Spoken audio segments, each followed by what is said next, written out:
All right. You good to go? Yeah, I'm good when you are. We'll start with everybody's statement from the coach. Looking forward to obviously starting conference play against Akron this week. Get a couple guys back.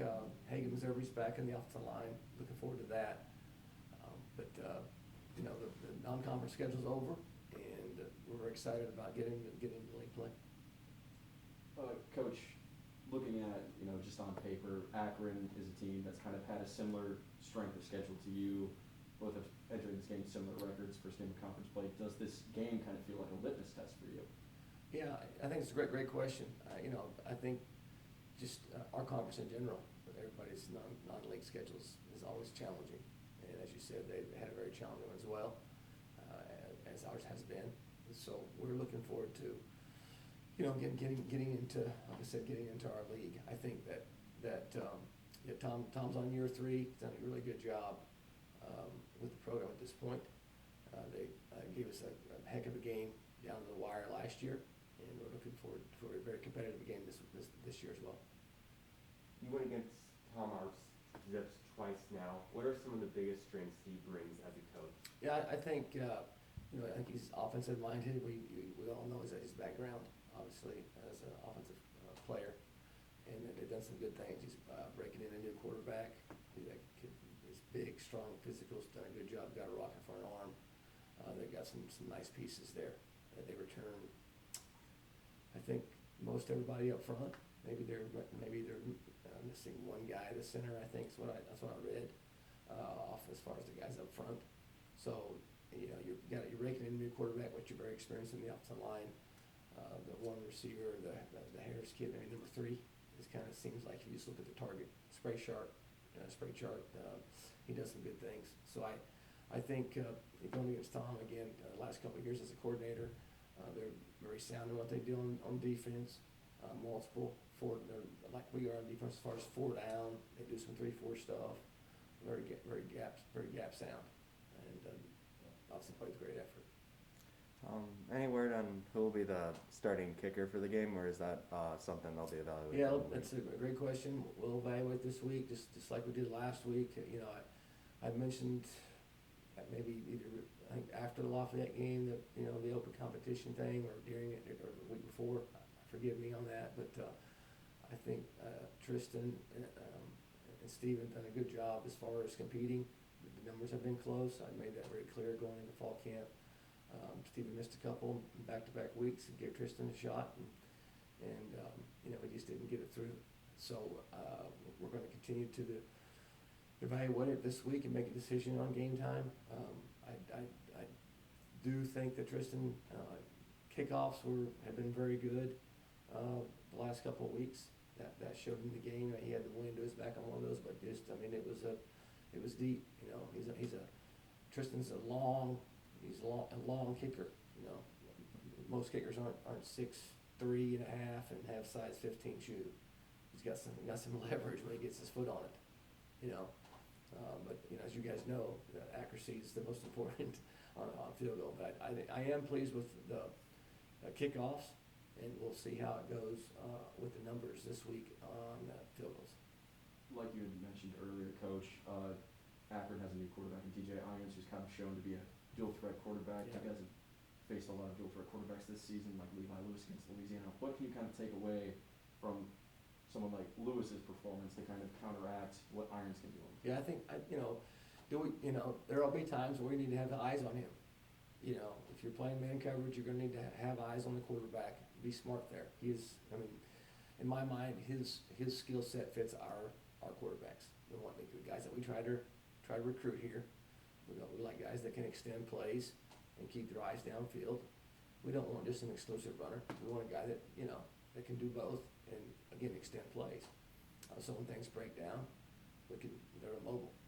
I definitely see him as one of those guys. He reminds me as one of our guys. So I feel that we're going to have a good plan because our guys see it in the spring, and as you said, Levi is good. He's really good at what he does, and so we'll have to make sure that, particularly on 3rd down, if he takes off, that we've got guys where they need to be. You started some new safeties against Northwestern. Yes. How do you expect them to improve after going against a Power 5 team going into league play? Yeah, we did, going in, coming off the Lafayette game, just looking for answers to slow down the running game, and whether it be, hey, we need to be in more 4 down, more 3 down personnel changes. We did, basically started 2 new safeties back there, and it played nice. It's a physical bunch. Coach Pat's bunch was a physical group, and, yeah, we missed a couple tackles. Don't get me wrong, I know we can always tackle better.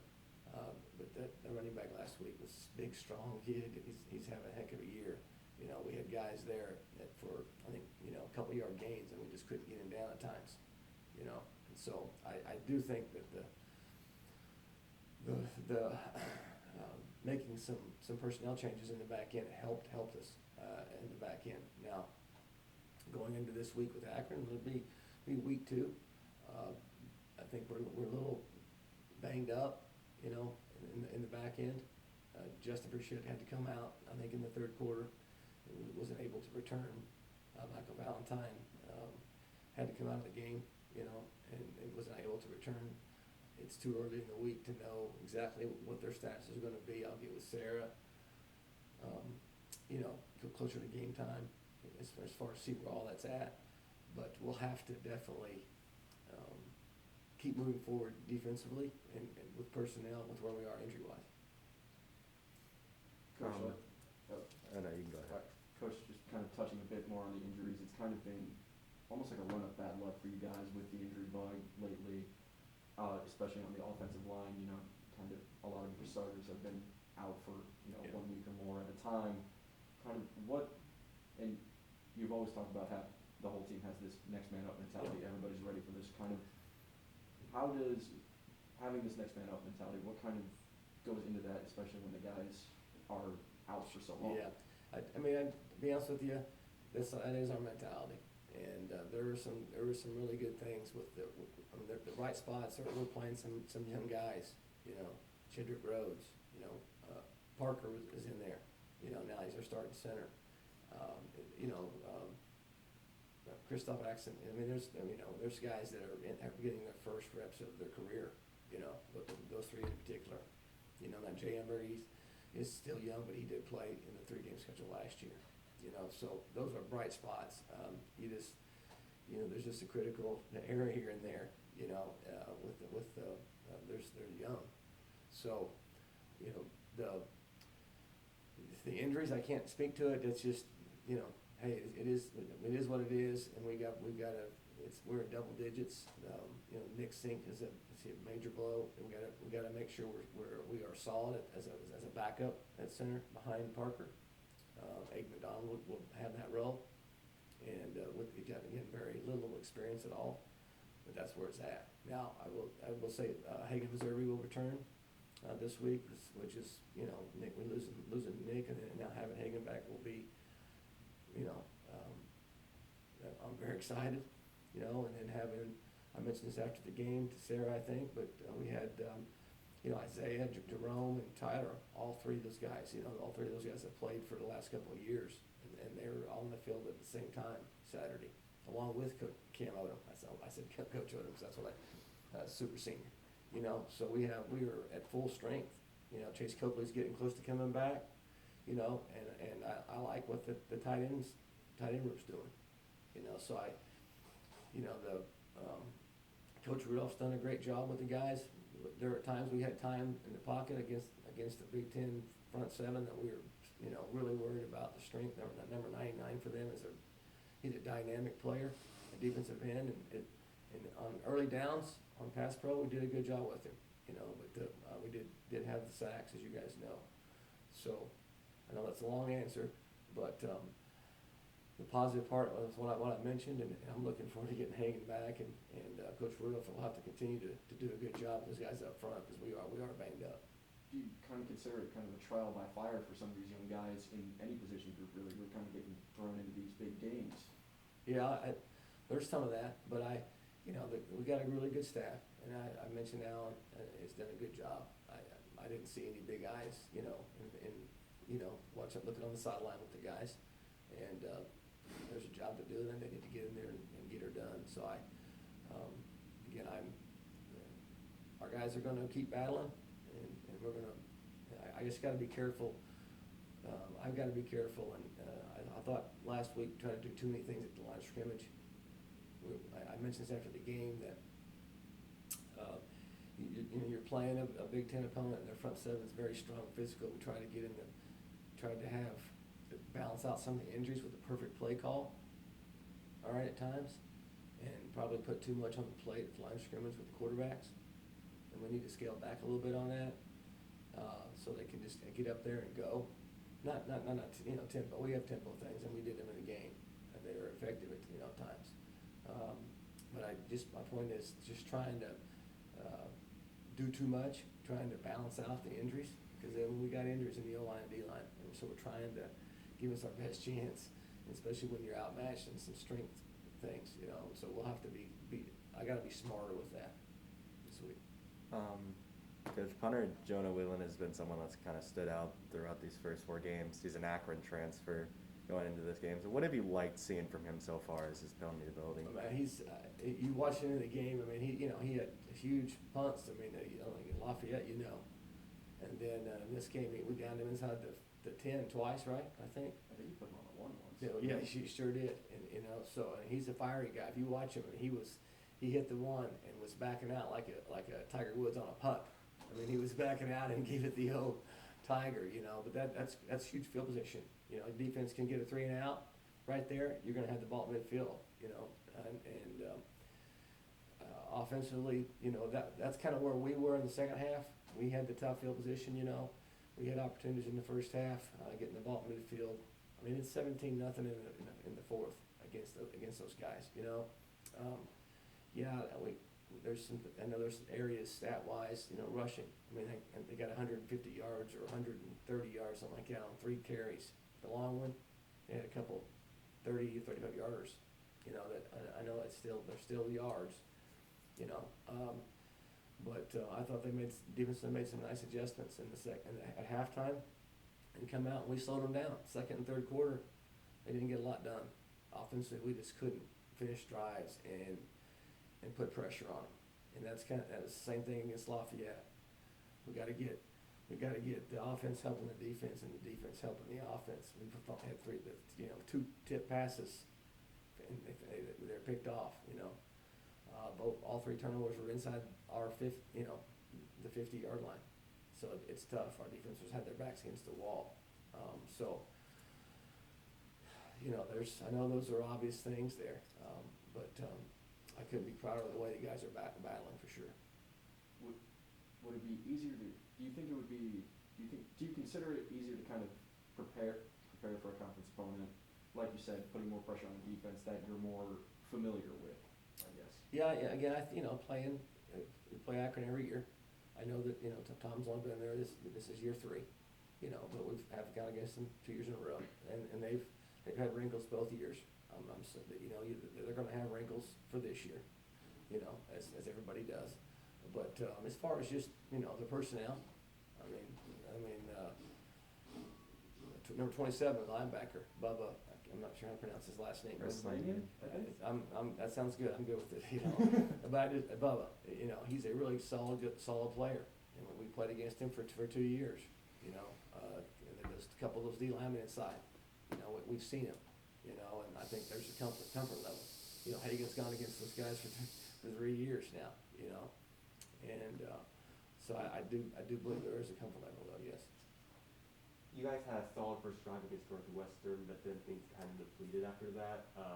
How do you keep a consistent acceleration of the offense going forward? Yeah, I know the obvious question is, well, we got to finish, and then how do you do that? Well, we had a penalty, right? Had a couple of penalties there. Overcame one of them, and then Curtis has got he breaks contain. He creates, the play. He got flushed out. We recruit guys, as I mentioned, to create. He's out of the pocket and does a good job of showing he's very elusive, and he should just tuck it and run. But we get called for the illegal forward pass across the line of scrimmage. It's a correct call.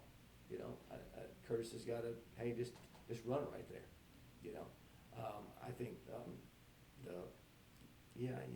make the field goal, but hey, let's get a touchdown, and let's not even go there, you know.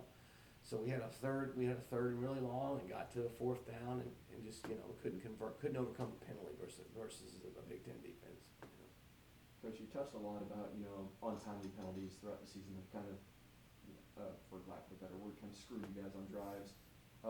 Talking to players after, you know, the Louisiana game and after the Northwestern game, they all said, some of them said, you know, we got to be more disciplined, you know, we got to hold ourselves accountable for this. Kind of having that accountability on that team, how do you build off that to kind of cut down on these untimely penalties that, you know, Right. like you said? The untimely part is, I don't have an answer for you. The second game of the year against Duquesne, we had 12. That's unexcusable. I'm disappointed. It's on me, and we've got to do better. And the numbers have been, you know, you'd like to just have two. I mean, but the numbers have not been, you know, really, really poor in the last two ball games, you know. But the untimely part of it, you know, the fourth down and one, we convert, and it's Kristoff's first start against UOL, and he jumps, you know. And then what I just mentioned in the first drive, you know, they have come at bad times, and then offensively, you got a chance to overcome them, and we have not been able to do that consistently. When we're second and 16, which we were, I think, Saturday, we've got to have enough firepower to get it to overcome the penalty. You know, I think, against Syracuse, we had 0 penalties. You know, so our team's capable. We've shown it. You know, without getting into what crew, you know, the ACC crew officials versus I'm not getting into that, but the numbers say we've got the fortitude as a football team to do it, and we've got to consistently do it.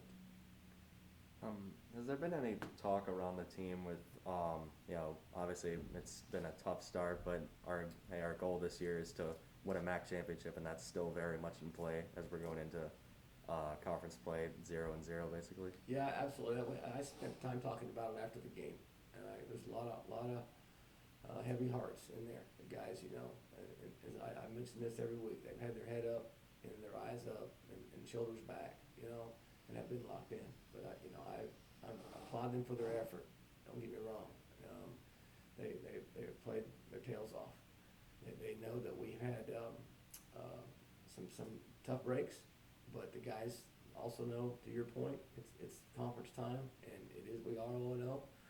And so we've got a great opportunity against Akron. It was again, well of a game last year. I anticipate the same thing moving forward this year. Just one last thing. I kind of, through the first 4 games of the season, I noticed in the run game that O'Shawn is getting a lot of the getting the majority of the snaps, and DeMontre Tuttle is kind of stepping back as kind of a number 2 back.